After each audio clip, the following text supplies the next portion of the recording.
ओम शांति। 13 फरवरी के अव्यक्त महावाक्य है होली हंस की विशेषताएं। आज सर्व बच्चों को विशेष आत्मा बनाने वाले बाप दादा हर एक होली हंस की विशेषता देख रहे हैं। जैसे हंस की विशेषता निर्णय शक्ति और परखने की शक्ति होती है, इसलिए ग्रहण करने की शक्ति भी विशेष है। जो मोती और कंकड़ दोनों को परखता है, फिर निर्णय करता है, उसके बाद मोती ग्रहण करता है, कंकड़ पत्थर छोड़ देता है। तो परखना, निर्णय करना और ग्रहण करना अर्थात धारण करना, तीनों शक्तियों की विशेषता के कारण संगम युगी सरस्वती माँ की सवारी हंस दिखाया है। तो एक सरस्वती माँ का यादगार नहीं, लेकिन माँ समान बनने वाली ज्ञान वीणा वादनी आप हो। ज्ञान को धारण करने के लिए भी आप यह तीनों विशेषताएं आप में अति आवश्यक हैं। आप सभी ने ब्राह्मण जीवन धारण करते ही ज्ञान द्वारा, विवेक द्वारा पहले परखने की शक्ति के आधार को पहचानना और अपने आप को पहचानना, समय को पहचानना और ब्राह्मण परिवार को पहचानना, अपने श्रेष्ठ कर्तव्य को पहचानना, इसके बाद निर्णय किया, तब ब्राह्मण जीवन धारण की।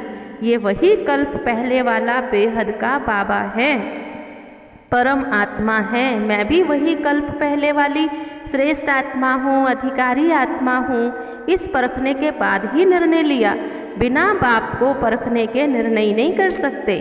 कई आत्माएं अभी तक भी संबंध संपर्क में हैं, अच्छा अच्छा कहती हैं, लेकिन परमात्मा पहचान नहीं है, परख नहीं है, जिस कारण निर्णय नहीं कर पाती हैं क्या करना है क्या नहीं करना। इसलिए ब्राह्मण जीवन की धारणा नहीं कर पाते हैं। सहयोगी बनते हैं पर सहज योगी जीवन नहीं बना सकते हैं, क्योंकि दोनों शक्तियाँ ही नहीं हैं। इसलिए वो होली हंस नहीं बन सकते हैं।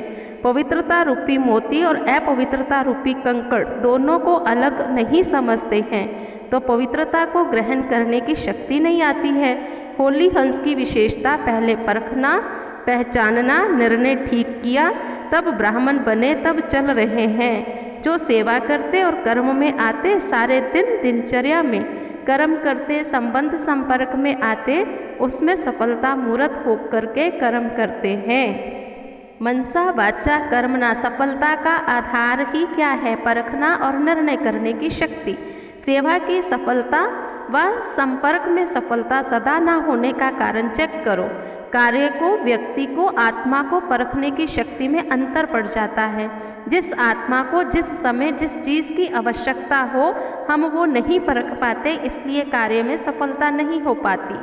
मान लीजिए किसी को प्यास हो और आप उसको भोजन दें, तो उसको वो तृप्ति और आनंद नहीं आएगा, क्योंकि हमने परखा नहीं, फिर निर्णय नहीं किया, इसलिए सफलता नहीं हुई।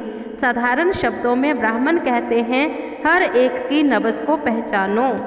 चलना और चलाना जरूरी है, तीव्र गति को अपनाना है, लेकिन इसमें बहुत अंतर होता है, क्योंकि हम आत्मा की और हर कार्य को परखने की शक्ति जो चाहिए वो नहीं है। टोटल परखने की शक्ति आ गई है, लेकिन विस्तार से और बेहद के परखने की शक्ति की अभी आवश्यकता है।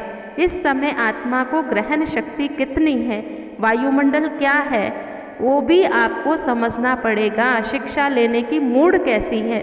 अगर संबंध में आने वाली आत्मा कमज़ोर है, आत्मा में हिम्मत नहीं, लेकिन आप उसको शिक्षा का डोज देते जा रहे हो, तो उसका मूड, समय, वायुमंडल परख ना सके तो रिजल्ट क्या होगी? फिर क्या होगा? जिद और सिद्ध करनी पड़ेगी, टाइम लगेगा, सफलता नहीं मिलेगी। ऐसी सेवा के क्षेत्र में अगर आत्माओं की आवश्यकता और इच्छा परखने के बिना कितना भी अच्छा ज्ञान दे दो, कितनी भी मेहनत कर लो, लेकिन सफलता नहीं मिलेगी। अच्छा अच्छा कहना तो एक रीति रस्म रिवाज हो गया है, क्योंकि आपको कोई बुरी बात कहना आता ही नहीं है। लेकिन जो सफलता का लक्ष्य रखते हैं, उसमें समीप अनुभव करो, उसके लिए परखने की शक्ति आवश्यक है। सेवा में भी आत्मा की स्थिति, उसकी आस्था क्या है, उसको परखना आवश्यक है।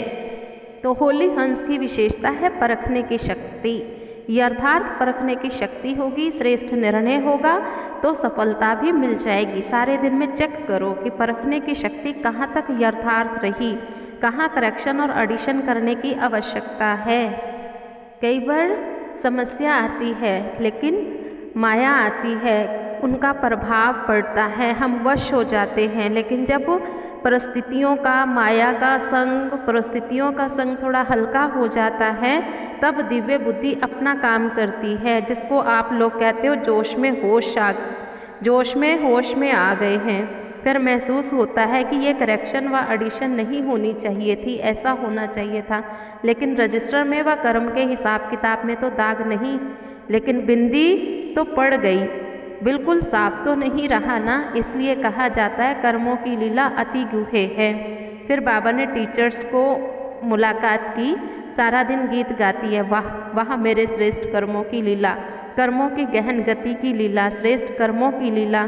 दुनिया वाले हर कर्म में, हर कदम में कर्मों को कूटते रहते हैं, हाय मेरे कर्म। आप कहते हो वाह मेरा श्रेष्ठ कर्म, अब इसमें और आगे बढ़ो, सदा वह श्रेष्ठ कर्म हो, साधारण कर्म ना हो। कर्मों को कूटना खत्म हो गया, लेकिन श्रेष्ठ कर्म हो।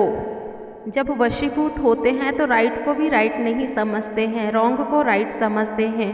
बाबा ने कहा ऐसा नहीं होना चाहिए। ऐसे समय पर बाप दादा की एक श्रेष्ठ मत है, याद रखो, जिन्हों को बाप ने निमित्त बनाया है, वह निमित्त आत्माएं जो डायरेक्शन देती हैं उसको ही महत्व देना है।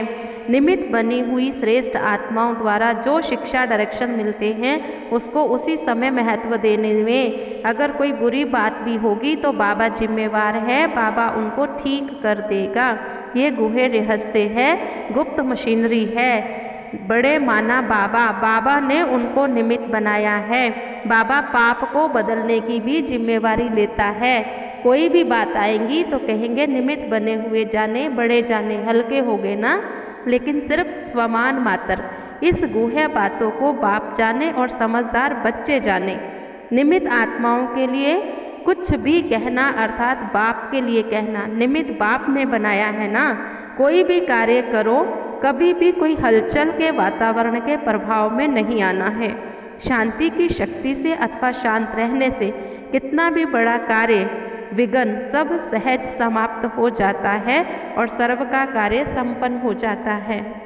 हजार भुजाओं वाला बाबा शक्तिशाली आत्माओं को सदा वह मेरे श्रेष्ठ कर्म, इस खुशी के गीत गाने वाले बच्चों को बाप दादा का याद प्यार और नमस्ते। वरदान है, शांति की शक्ति से संस्कार मिलन द्वारा सर्व कार्य सफल करने वाले सदा निर्विघ्न भव। और स्लोगन है, त्रिकालदर्शी वह है जो किसी भी बात को एक काल की दृष्टि से नहीं देखते, हर बात में कल्याण समझते हैं। आज का स्वमान रहेगा, मैं शांत स्वरूप आत्मा हूँ, शांति की शक्ति सर्वोच्च है।